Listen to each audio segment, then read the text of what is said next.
146வது புற இலக்கியத்தில் வெட்சி திணை எதை குறிக்கிறது? ஏ.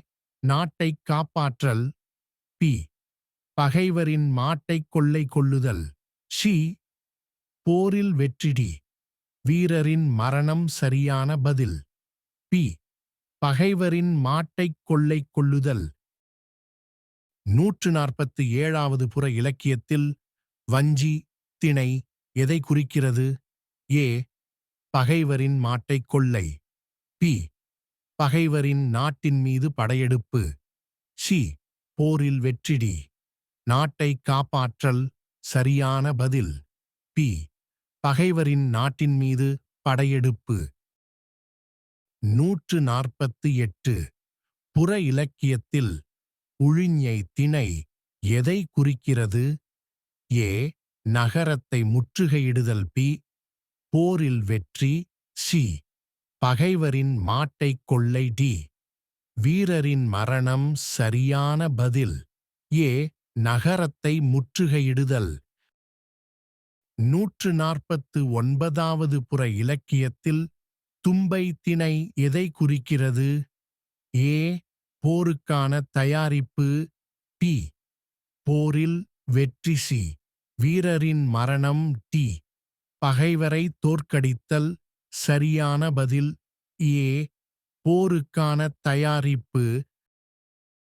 150வது புற இலக்கியத்தில் வாகை திணை எதை குறிக்கிறது? ஏ.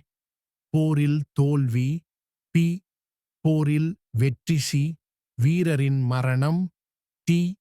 நகரம் கைப்பற்றல். சரியான பதில் பி. போரில் வெற்றி. 151 புற இலக்கியத்தில் காஞ்சி திணை எதை குறிக்கிறது? ஏ. போரில் வெற்றி. பி. நாட்டின் நிலைத்தன்மை. சி. வீரரின் மரணம். டி. போருக்கான தயாரிப்பு. சரியான பதில் பி. நாட்டின் நிலைத்தன்மை.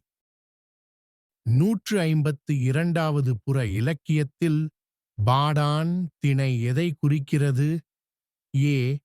போரில் தோல்வி. பி. அரசரின் புகழ்பாடல். சி. வீரரின் மரணம். டி.